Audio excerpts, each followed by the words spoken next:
In this tutorial, I will show you how to use the desaturation effect on your photos.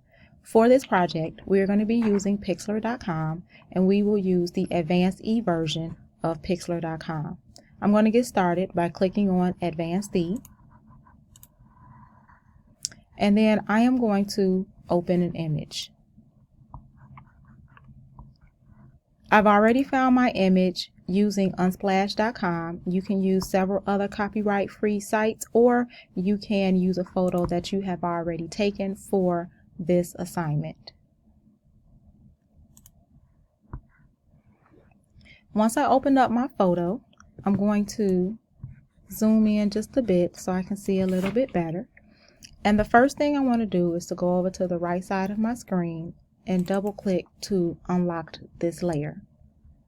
Once I have unlocked the layer, I am going to right click, and then I'm going to go down and duplicate the layer. Once I have two layers over here of the same photo, I'm going to make sure that I am on the bottom layer, and I'm going to go up to my toolbar at the top and go to my layer option. Then I'm going to go down to the AI auto mask feature. Alright, so now once the AI auto mask feature is done, you should see that you have still two layers, but that second layer that was at the bottom now has a transparent background. So I'm going to leave it as it is for now and go back to my top layer. This time I'm going to go back up to the top in my file menu, and I'm going to click on adjustment and look for desaturate, which is going to make my entire photo now in black and white. And I'm going to go back over to my layers.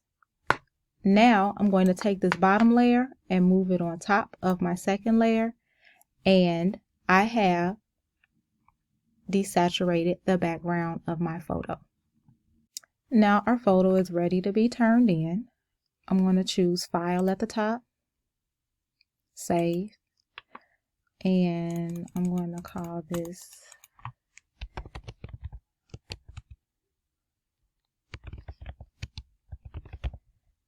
Photo. I'm going to save mine as a PNG and then go ahead and click Download, and now I am ready to turn in this assignment.